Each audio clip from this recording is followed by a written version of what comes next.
Now that Steven Seagal is Secretary of Defense, just in Russia. Yeah, he has Serbian citizenship too. Does he? Yeah. Really? How many citizenships does that guy have? Everywhere but the United States. Japan, Serbia. Serbia seems like a rough place to live. I know. Weave lives there. That's another guy that is going to be on the podcast who is a literal Nazi. There's a gigantic swastika tattoo on his chest. Really? Yeah. I'm glad that we were on together. Yeah. Well, I want to have him on with Adam. I think it would be a funny bit to like just constantly apologize for Adam speaking. Insist that he be nicer to our guest.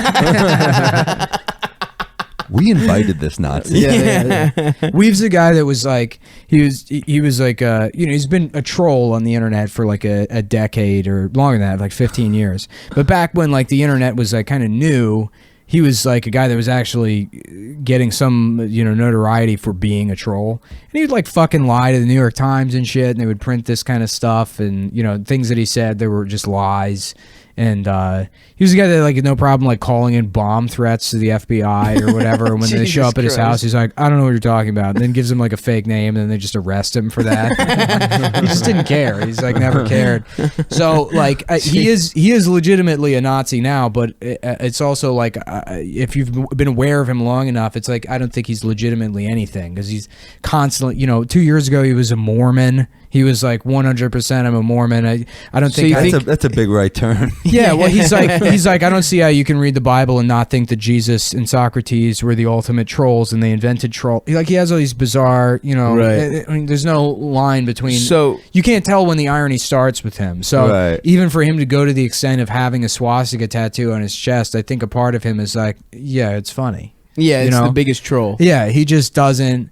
But he was in 2007 or 2008 when the iPad came out. Whenever the iPad came out, AT&T launched the iPad, and the way it worked is you buy it at like the AT&T store, and then you would go home, turn on the iPad. When you turned it on, it would go to AT&T's website, and the serial number of the iPad that you bought was sent to AT&T's website through a hidden form on the website, and then that's how it downloaded all your contact information. Right. Now, the form's hidden, but it still exists in like, the post data sent to the server. So some guy like saw that and like just wrote a quick script that runs, because all the serial numbers for iPads were sequential. So this is the guy? No, this is a different guy. All right. This guy wrote a script that just runs every sequential serial number for the iPads and pulled the entire AT&T customer database off the website. And they notified. They notified. It's not bad. It's just it's a flaw that AT&T left open on their website. But he's a hacker, though, right? Yeah, debatable. And this isn't Weave. This is the other guy that found it. Right. So they notified. How is it debatable that he's a hacker, though? Because he's a hacker, but is that illegal? That's the question. It stole their information? It would be like if you walk past a house and somebody had their social security number in the window of the house, and you said, "Hey, your social security number is just displayed in that window." But he created a script to hack it, though. It's not like it's not hacking it because he's not breaking the system. The system was already fucked up. If you could put anything in, but no, it's not like just say. Anyway, what's the story? Well, it doesn't matter because I like the U.S. Court of Appeals overturned the decision that it was hacking. It is hacking. It's not. Oh, okay. What's the they vacated the judgment. Okay. Or so whatever. So the story is the guy that found it. He tried to notify AT&T. AT&T blew him off, and then he went to Weave to publicize it. We've publicized it. We've got arrested, and we spent 2 years in prison. Holy shit! Wow. Really? Yeah. Well, the federal government already hated him. Right.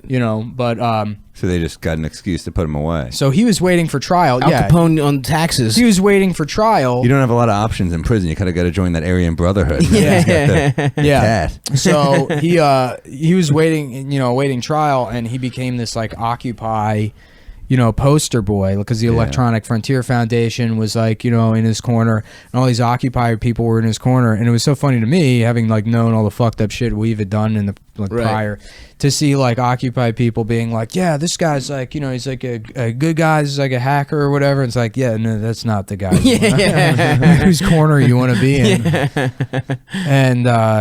And yeah, I don't know. So how much of an actual Nazi he is? I mean, he is. If you're saying that shit and people are believing it, then I guess it doesn't matter whether you're just a Nazi funny or not. sentence. How much of an actual Nazi? Yeah. Are you a cash Nazi? Or Yeah, it's like. Are you like a Monday through Thursday Nazi? Yeah. Weekend Nazi warrior. Yeah. So I don't know. The debate right before he got the swastika tattoo.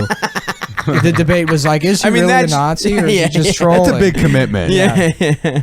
That is the ultimate troll. No, but I still. You got to go to a special place to get that tattoo. Yeah, who's giving out just go to swastika McDougal. tattoos? I still think he's so fucking funny though. Like I clicked on his website, his like a live journal, which I haven't read in a while, and the first art, it's all these articles he's written about white supremacy, and then the first article I see is like, it just starts and it's like, it was 2011 was the first year I became a believer.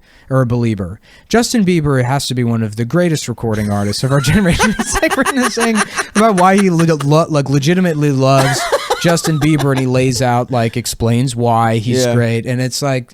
That's fun. It's funny. It's so funny. It's so funny because it's juxtaposed with all this Nazi hate speech.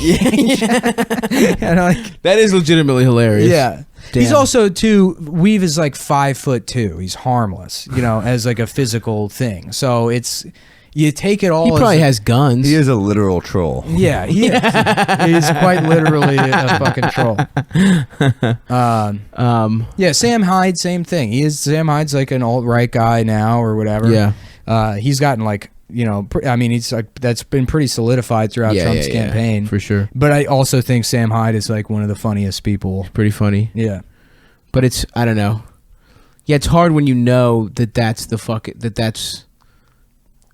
I don't know what his intentions are. Like those shit when he's mocking women in this shit, and it's like, oh well, he's just a fucking absurd crazy dude. It's like, all right, whatever. But then when you know oh, he probably hates women. There's a different. It adds a little bite when you know what his fucking. I'm specifically there was $1 million Extreme sketch where it's he's just mocking some woman for wanting to date a successful man because she hasn't worked on herself or something. He's just making this. They're just bullying these women who have no idea, and they're real women. It's not like a sketch. What do that the wall sketch? Yeah, where it's a fake dating show, and he's just bullying a woman. The $1 million Extreme show, World Peace on Adult Swim.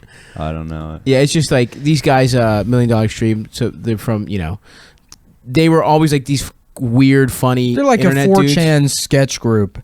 And that informed their sense of humor, and then their output is also in line with that kind of stuff. But Sam got popular, at least what you could call mainstream popularity in regard or with regards to the other stuff that he does. When a couple of years ago he lied his way into a TEDx talk, and he drove to Drexel University and had this bizarre speech he did wearing children's Halloween costume armor. Yeah, it was really funny. It's really fucking funny.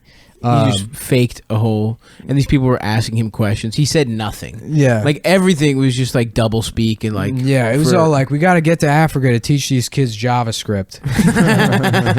People were what are you talking? The questions were literally what was the point of this? Yeah, it was great. He starts making himself laugh while he's doing it, and just sort of turns away and just starts slapping his own face. It's really funny.